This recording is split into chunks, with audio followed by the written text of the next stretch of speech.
Bladder cancer അഥവാ urinary ബ്ലാഡറിലുണ്ടാകുന്ന cancer, അതിൻ്റെ ഒരു പ്രത്യേകത അതിനെ മൂന്നായിട്ട് തരംതിരിക്കാം. ഒന്ന് നോൺ ഇൻവേസീവ് ബ്ലാഡർ ക്യാൻസർ, രണ്ട് മസിൽ ഇൻവേസീവ് ബ്ലാഡർ ക്യാൻസർ, മൂന്ന് മെറ്റസ്റ്റാറ്റിക് ക്യാൻസർ. ബ്ലാഡർ എന്നാൽ ഒരു മസിൽ ഉള്ള ഭിത്തിയുള്ള ഒരു അവയവമാണ്. ആ മസിലിൻ്റെ ഭിത്തിയിൽ ഭേദിക്കാതെ, ഭിത്തിയിലോട്ട് കടക്കാതെ ഉപരിതലത്തിൽ മ്യൂക്കോസ, അതിന് മുകളിലുള്ള മ്യൂക്കോസയിൽ മാത്രം ഒരു മുഴ നിൽക്കുകയാണെങ്കിൽ അതിനെ നോൺ ഇൻവേസീവ് ബ്ലാഡർ ക്യാൻസർ എന്ന് വിശേഷിപ്പിക്കും. അതിന് പ്രത്യേകിച്ചും കീമോതെറാപ്പിയും റേഡിയേഷൻ്റെ ഒന്നും ആവശ്യമില്ല.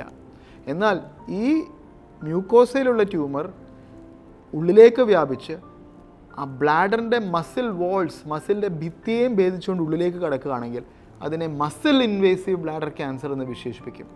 അതിന് പലപ്പോഴും കീമോതെറാപ്പിയും അതിനുശേഷം സർജറിയും, അല്ലെങ്കിൽ കീമോതെറാപ്പി അതിനുശേഷം റേഡിയേഷൻ എന്നിങ്ങനെ ആവശ്യമായി വരുന്നു. ഈ ബ്ലാഡർ ക്യാൻസർ അല്ലെങ്കിൽ ഈ ട്യൂമർ ഈ ഭിത്തിയും ഭേദിച്ചുകൊണ്ട് രക്തകോശങ്ങളുടെ അകത്തൂടെ സർക്കുലേഷനിലൂടെ ശരീരത്തിലെ മറ്റ് അവയവങ്ങളിലേക്ക് വ്യാപിക്കുകയാണ്. ഉദാഹരണത്തിന് ലിവറിൽ പോയി അവിടെ വളരുന്നു എങ്കിൽ അതിനെ മെറ്റസ്റ്റാറ്റിക് ക്യാൻസർ എന്ന് വിശേഷിപ്പിക്കും, മെറ്റസ്റ്റാറ്റിക് ബ്ലാഡർ ക്യാൻസർ. ഇത് മസിൽ ഭിത്തി ഭേദിച്ചുകൊണ്ട് മസിലിനകത്തേക്ക് കടന്നിട്ടുണ്ടോ ഇല്ലയോ എന്ന് നിർണ്ണയിക്കുവാൻ ഒരു ഡോക്ടർ ചെയ്യുന്നൊരു സ്ട്രാറ്റജിയാണ് TURBT, trans urethral resection of bladder tumour.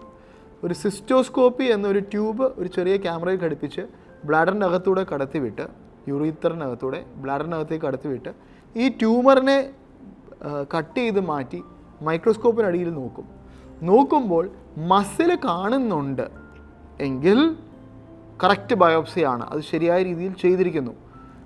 Muscle ഇല്ല പക്ഷെ ട്യൂമർ മാത്രമേ ഉള്ളൂ എങ്കിൽ അതിനർത്ഥം ഇത് മസിൽ ഇൻവേസീവ് ആകാം, നോൺ ഇൻവേസീവ് ആകാം. മസിൽ കാണാനുണ്ട് പക്ഷെങ്കിൽ ട്യൂമർ മ്യൂക്കോസയിൽ മാത്രമേ ഉള്ളൂ, മസിലിൻ്റെ ഭിത്തി ഭേദിച്ചിട്ടില്ല എങ്കിൽ ഇത് നോൺ ഇൻവേസീവ് ബ്ലാഡർ ക്യാൻസറാണ്. മസിൽ കാണാനുണ്ട്, ട്യൂമർ മ്യൂക്കോസയിലൂടെ മസിലിൻ്റെ ഭിത്തിയെ ഭേദിച്ച് അകത്തോട്ട് കടക്കുന്നതായിട്ട് കാണുന്നുവെങ്കിൽ ഇതിനെ മസിൽ ഇൻവേസീവ് ബ്ലാഡർ ക്യാൻസർ എന്ന് വിശേഷിപ്പിക്കും. ഇതുകൊണ്ട് തന്നെയാണ് പലപ്പോഴും ഈ TURBT ചെയ്യുമ്പോൾ ഡോക്ടർമാർ പറയും ഒരു ബയോപ്സിയുടെ ആവശ്യമുണ്ട് എന്ന് പറയും. അതിന് കാരണം ആദ്യത്തെ ബയോപ്സി ഡീപ്പ് അല്ലാത്തതിനാൽ മ്യൂക്കോസ മാത്രമേ കട്ട് ചെയ്തിട്ടുള്ളൂ, അതിനടിയിലുള്ള മസിൽ കാണാനില്ല. അത് കണ്ടാൽ മാത്രമേ മസിലിനകത്തോട്ട് കയറിയിട്ടുണ്ടോ അതോ ഇല്ലയോ എന്ന് പറയാൻ സാധിക്കുകയുള്ളൂ. മസിൽ ഇൻവേസീവ് ബ്ലാഡർ ക്യാൻസറിൻ്റെ ചികിത്സ വേറെയാണ്, നോൺ ഇൻവേസീവ് ബ്ലാഡർ ക്യാൻസറിൻ്റെ ചികിത്സ വേറെയാണ്.